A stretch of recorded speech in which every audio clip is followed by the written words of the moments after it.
आज देश दुनिया में सियासी बयानबाजी से लेकर सुरक्षा, तकनीक, अपराध और त्योहारों की रौनक तक कई बड़ी खबरें सुर्खियों में है। संसद से लेकर सड़कों तक आरोप प्रत्यारोप, वही विकास परियोजनाओं, चौंकाने वाली घटनाएं और आम लोगों के फैसले ने भी आज का दिन खबरों से भर दिया। तो चलिए शुरू करते हैं आज की पहली खबर। आज की पहली बड़ी खबर, दिल्ली के सियासत में आज जुबानी जंग तेज हो गई है। लोकसभा में नेता प्रतिपक्ष राहुल गांधी के वोट चोरी वाले आरोप पर बीजेपी ने करारा पलटवार किया। पार्टी के वरिष्ठ नेता अनुराग ठाकुर ने कांग्रेस पर ही अवैध वोटरों के सहारे चुनाव जीतने का आरोप जड़ दिया। उन्होंने सोनिया गांधी का नाम वोटर लिस्ट में शामिल करने की टाइमिंग को लेकर भी सवाल उठाए। प्रेस कॉन्फ्रेंस में ठाकुर ने कहा कि बिहार में वोटर लिस्ट सुधार अभियान का विरोध कर रही कांग्रेस और उसके साथ ही दल दरअसल हार के डर से झूठ फैला रहे हैं। साथ ही उन्होंने ये भी दावा किया कि सोनिया गांधी का नाम 1980 तक वोटर लिस्ट में रहा, जबकि जब तक उन्होंने भारतीय नागरिकता तक नहीं मिले थे। आज की दूसरी बड़ी खबर, लखनऊ मेट्रो के विस्तार को लेकर केंद्र सरकार ने हरी झंडी दे दी है। प्रधानमंत्री नरेंद्र मोदी की अध्यक्षता में हुई कैबिनेट बैठक में चार बाग से वसंत कुंज तक ईस्ट वेस्ट कॉरिडोर के निर्माण को मंजूरी मिली। ये 11 किलोमीटर तक ज्यादा लंबा होगा, जिसमें 7 भूमिगत और 5 एलिवेटेड स्टेशन होंगे। परियोजना पर करीब 5,800 करोड़ रुपए खर्च होंगे। हालांकि इस फैसले पर सपा अध्यक्ष अखिलेश यादव ने तंज कसते हुए कहा कि उन्होंने इस योजना की नींव अपनी सरकार में रखी थी, लेकिन आगे बढ़ने में सरकार को 8 साल से ज्यादा लग गए। उन्होंने वाराणसी की मेट्रो को लेकर भी केंद्र पर सवाल उठाए और लखनऊ में धीमी प्रगति पर कटाक्ष किया। इस कॉरिडोर के पूरा होने से पुराने लखनऊ के भीड़भाड़ वाले इलाकों को मेट्रो नेटवर्क से जोड़ा जाएगा। आज की तीसरी बड़ी खबर, मेरठ में कांग्रेस नेता सपना सोम के घर पर देर रात गोलियों की गूंज से इलाके में दहशत फैल गई। शांति निकेतन कॉलोनी में 2 अज्ञात हमलावरों ने उनके घर की तरफ चीन से 4 राउंड फायरिंग की, जिसमें एक गोली उनकी बड़ी इनोवा कार में जा लगी। पूरी घटना सीसीटीवी में कैद हो गई और पुलिस ने हमलावरों की तलाश में 3 टीमें लगा दी। सपना सोम के पति ने इस एक पुराने जमीन विवाद से जुड़ा है, जो फिलहाल कोर्ट में लंबित है। उन्होंने बताया कि उन्हें पहले भी कई बार धमकियां मिल चुकी हैं। गनीमत रही कि इस वारदात में कोई हताहत नहीं हुआ।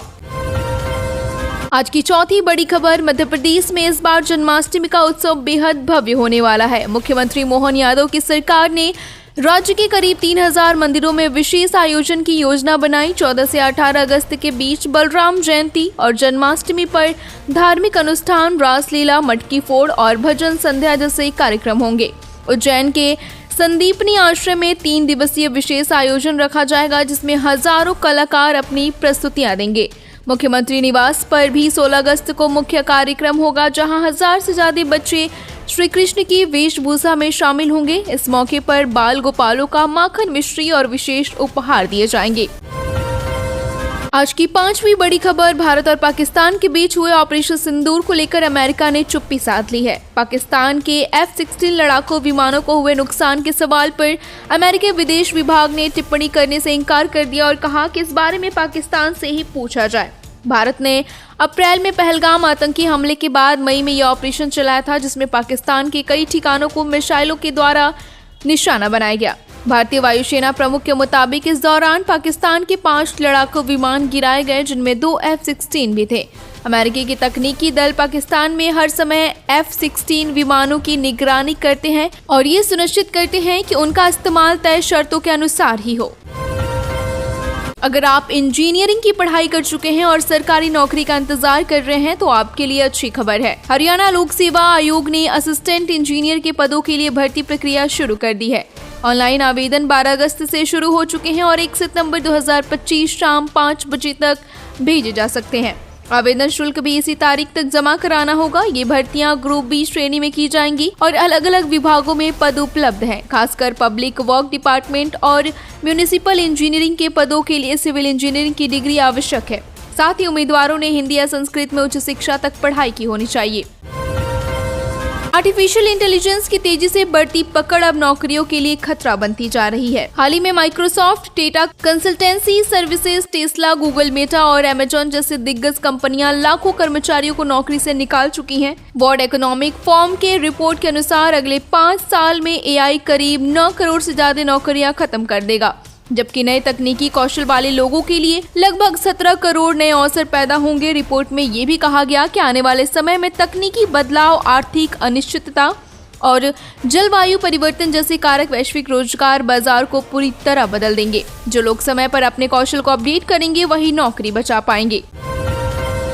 8वीं खबर, महाराष्ट्र की राजनीति में नया मोड़ तब आया जब समाजवादी पार्टी ने मुंबई महानगर पालिका चुनाव अकेले लड़ने का ऐलान कर दिया। पार्टी के राज्य अध्यक्ष बाबू आजमी ने सपा कहा कि इस बार कांग्रेस या किसी अन्य दल के साथ गठबंधन नहीं होगा। उन्होंने दावा किया कि पार्टी 150 सीटों पर अपना उम्मीदवार उतारेगी। हालांकि एनसीपी के शरद पवार गुट ने सपा को महाविकास अघाड़ी में शामिल होकर चुनाव लड़ने का ऑफर भी दिया। नेताओं का कहना है कि फिलहाल ये बयानबाजी कार्यकर्ताओं का उत्साह बढ़ाने के लिए और अंतिम फैसला चुनाव नजदीक आने पर होगा। नंबर 9, एक हैरान करने वाला मामला सामने आया जिसमें नासा एक इंटर्न अपनी प्रेमिका को चांद पर ले जाने के सपने में इतना खो गया कि उसने अरबों रुपए के चांद के पत्थर चोरी कर लिए। करीब 23 साल पहले थार्ड रॉबर्ट नाम के युवक ने नासा के जॉनसन स्पेस सेंटर से अपोलो मिशन में लाए गए 7.7 किलो चांद के पत्थर चुरा लिए। इनकी कीमत 185 करोड़ रुपए थी। उसने अपनी साथी इंटर्न टाफिनी को और एक अन्य व्यक्ति के साथ मिलकर ये चोरी अंजाम दी। तीनों ने तिजोरी समेत पत्थरों को लाकर होटल में मशीन से काटा और बेचने की तैयारी की।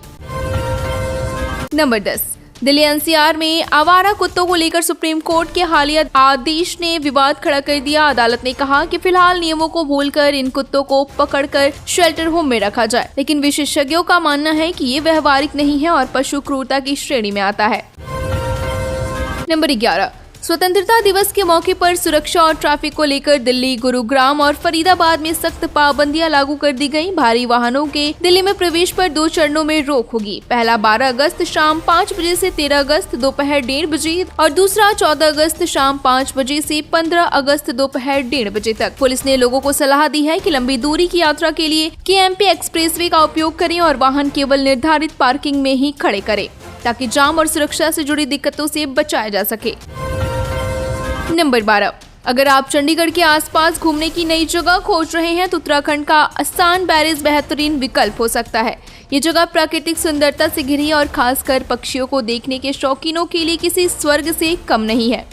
चंडीगढ़ से यहाँ पहुँचने में करीब 4 घंटे लगते हैं और चाहे 20 से ज्यादा या किराए की कार हो। यहाँ नज़ारे देखने के साथ साथ आप स्विमिंग का भी आनंद ले सकते हैं जो इस ट्रिप को और यादगार बना सकता है। नंबर 13, भारत की ऊर्जा क्षमता का प्रतीक जामनगर रिफाइनरी आज दुनिया की सबसे बड़ी रिफाइनिंग सुविधा है। इसे 1999 में धीरूभाई अंबानी ने बंजर जमीन पर बनाया था। जब कोई विशेषज्ञों ने इस विचार को असंभव बताया था। ये रिफाइनरी रोजाना 14 लाख बैरल तेल को प्रोसेस करती है जो पाकिस्तान के कुल खपत से 2 गुना है। हाल ही में पाकिस्तान के जनरल असीम मुनीर ने इसे संभावित सैन्य लक्ष्य बताकर विवाद खड़ा कर दिया। लेकिन ये सुविधा न सिर्फ भारत को आत्मनिर्भर बनाती है बल्कि दुनिया के कई देशों को पेट्रोल और डीजल का निर्यात भी करती है।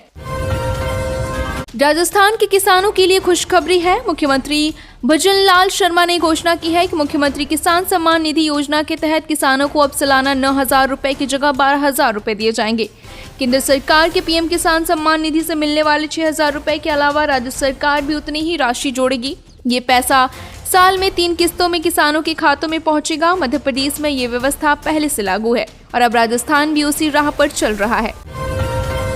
15, बिहार में मतदाता सूची संशोधन के दौरान 124 साल की महिला का नाम दर्ज होने से राजनीतिक बवाल मच गया। मिंता देवी नाम की इस महिला का कहना है कि उन्होंने पहली बार वोटर आईडी बनवाई है और इसमें गलती से उनकी उम्र इतनी लिखी गई। वो चाहती हैं कि ये गलती सुधारी जाए और जिन लोगों की वजह से युवा उन्हें सजा दी जाए। मिंता देवी ने स्पष्ट किया कि उनके दस्तावेज सही हैं और कोई भी उनकी जाँच कर सकता है। फिलहाल विपक्ष इस मुद्दे को लेकर लगातार सरकार पर हमला कर रहे हैं।